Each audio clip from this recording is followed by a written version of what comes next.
Mısırlı darbeden sonra Türkiye'ye geldim.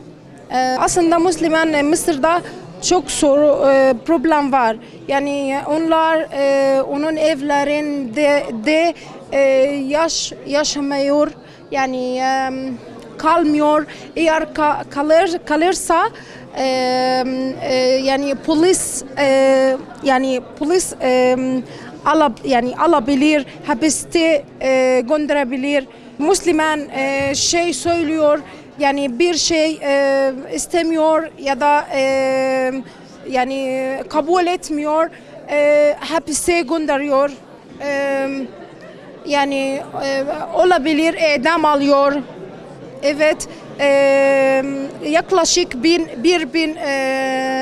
bin Müslüman Mısır'da idam hüküm vardı. Yaklaşık 20-25 idam oldu. Babam hapiste oldu. 3 ay önce hapiste oldu. Öldü. O 69 yaşında ve o hoca oldu ve hiçbir şey yapmadı. Bir gün evime gitti ve babam aldı. Babam bir hafta sonra öldü.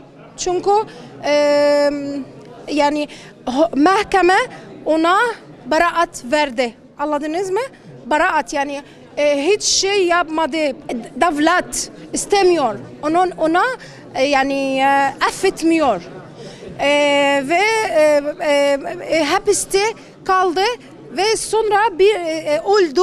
Yani hasta oldu ve onlar ilaç vermiyor ve yani hastaneye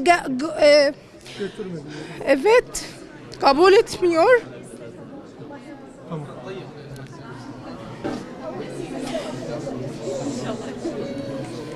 Bir dakika.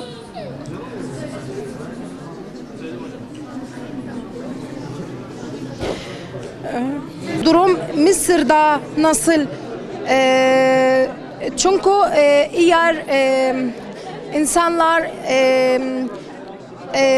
başka ülkede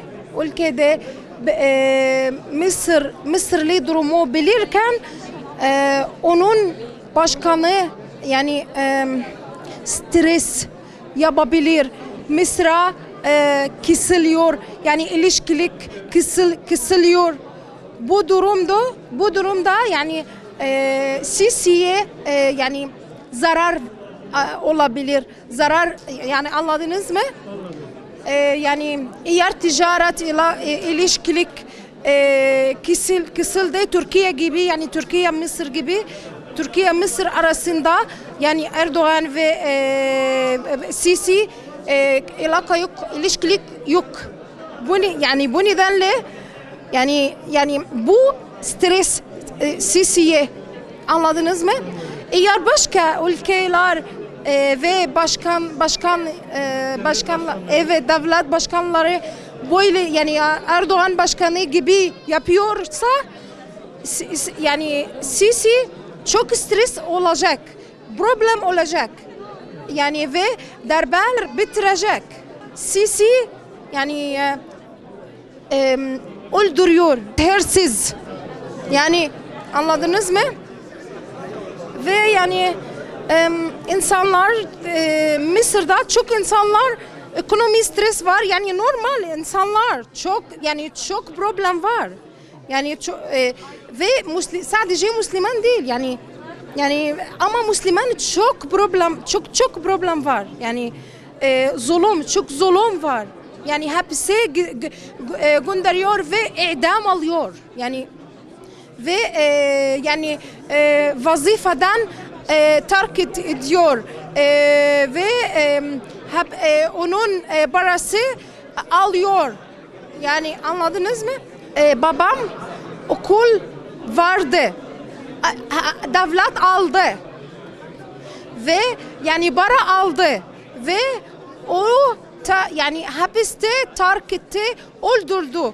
hastane göndermedi ve ilaç vermedi. Sonra hapis kaldı ve sonra öldü. Ve çok insanlar böyle öldürüyor.